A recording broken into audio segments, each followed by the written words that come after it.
along with Bruce Littlefield, has written a book called My Two Moms, Lessons of Love, Strength, and What Makes a Family. Please welcome to the Imus Morning program, Zach Walls. Good morning, Mr. Walls. Yeah, thanks for having me, Don. You're quite welcome. How are you?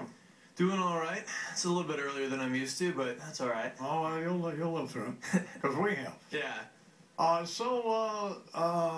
me, one of these women conceived you? That's right. Really? That's right. My biological mom, Terry, Okay. on the left there in the red, All right. got pregnant with me in 1990 using artificial insemination, and then gave birth to me in 91. Right. She met Jackie on the right in 1994. They had a commitment ceremony in 96, and the rest is history. So you were raised in that environment, Mm-hmm. and at what point were you aware that you didn't have a dad, you had two moms?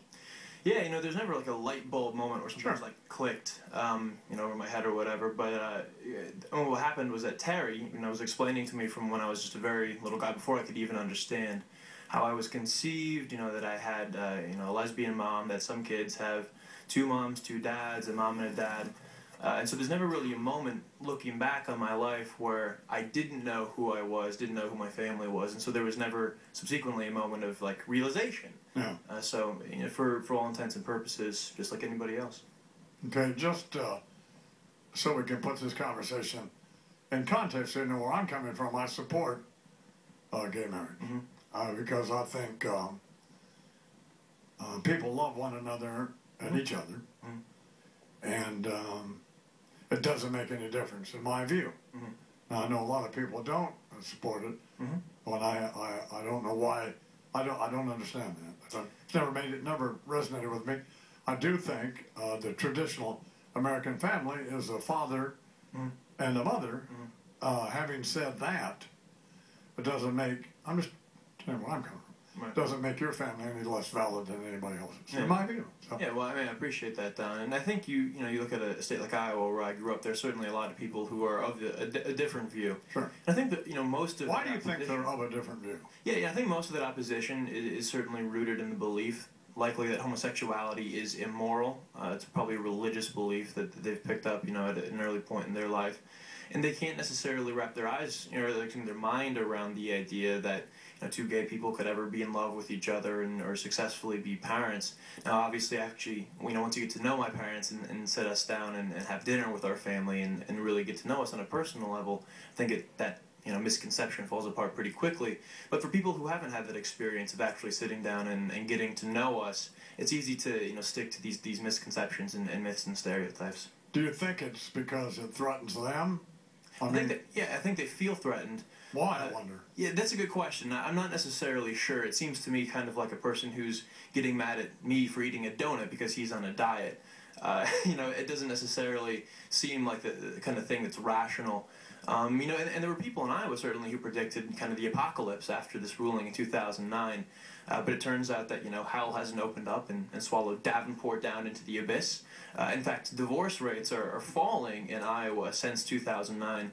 So anybody who kind of claimed this doomsday scenario after the ruling in 2009 has been proved incorrect. There are those who think that children raised by gay parents then become gay themselves. Yeah, no, that's definitely something that is another myth and another stereotype, but what those people fail to account for is the fact that straight parents have been the leading cause of gay people in this country forever. And so, it's true. And second, the only reason that would ever be thrown out there in the first place is under this misconception that homosexuality is somehow immoral. Now, obviously, if you actually know a gay person, odds are awfully good that they were raised by straight parents. Along my journey, I've met some kids who are gay and have been raised by gay parents, and if you think it's hard coming out in this country as a gay person with straight parents, try doing it with gay parents. It's even harder, and so that stereotype hurts a lot of people, and not just the parents either. Why would that be? I mean, it's kind of probably an obvious answer. Well, right, because then all of a sudden, oh, God forbid, you prove the opposition, right, or what have you. And so, the idea that somehow gay parents are the only ones raising gay kids is of course simply not true. And then further, it kind of seems like a non sequitur in my mind. Talking with Zach Walls, who along with Bruce Littlefield, who's he? Where'd you meet him? My agent actually found him. So, you know, the way that all happened was that after the video, kind of the start of this whole thing blew the up. YouTube video, yeah. Yeah, exactly. Yeah. I was actually contacted by a couple literary agents and wound up signing with one here in Manhattan.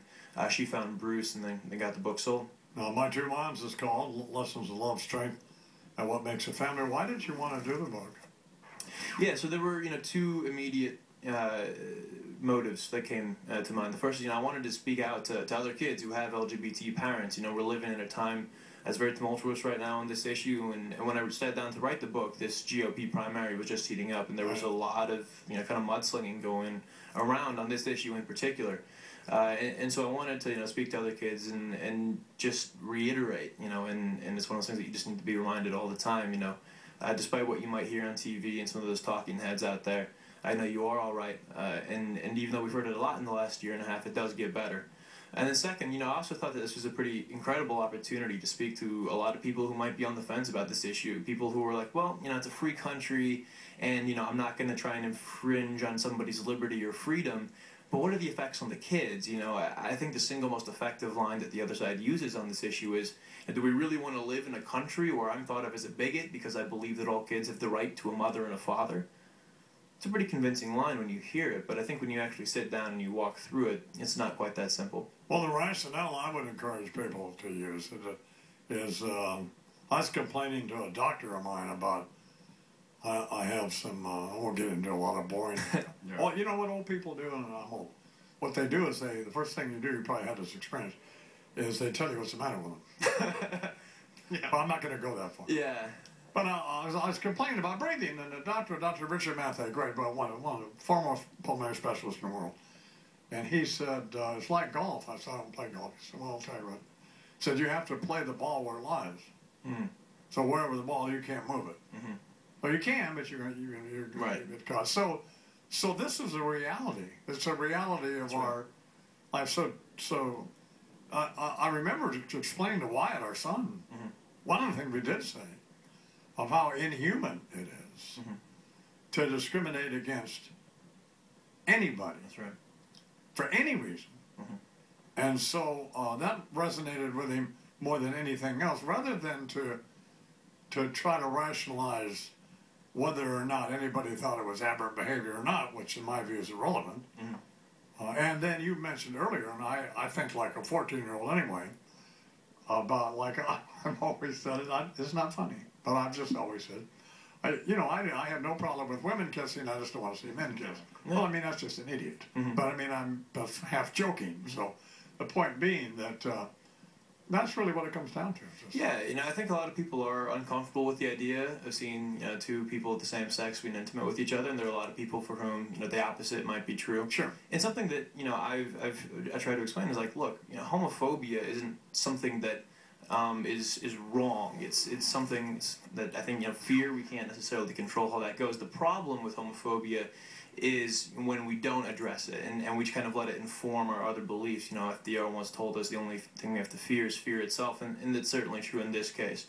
And so I think there are a lot of people who might think that I think they're like a monster or whatever for being homophobic or not necessarily thinking about two men kissing or whatever, and that's not the case. You know, as long as when you get into the voting booth, you're not letting that fear dominate your voting practices. A tedious analogy that I employ is 3 or 4 years ago on this program,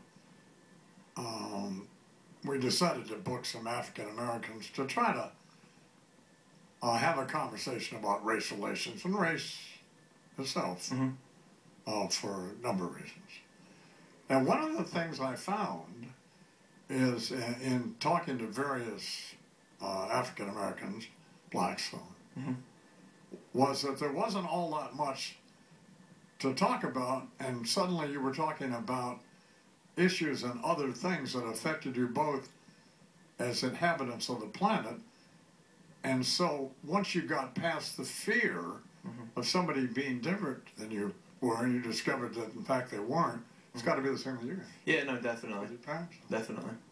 Well, you seem pretty squared away to me, so I should put Thank you very much. I should put the rest of the bigots out there who think, oh my God, what's going to happen? So yeah. Well, good luck with all of this. This sounds like a movie. Anybody talk to you about that? Or? Not yet, but I have to agree, it's a pretty incredible story. So what, are you going to college or been to college? I was going to the University of Iowa as a full-time engineering student when this whole thing happened. I since taken a brief leave of academic absence. I'm planning on going back to school in 2013. Well, you're a good-looking kid. You get you out there in Hollywood, and why not? Yeah, we'll see. Okay. We'll see. All right, man. Well, good luck. Zach Walls there with the Iron Man. We're going to have some more of this morning.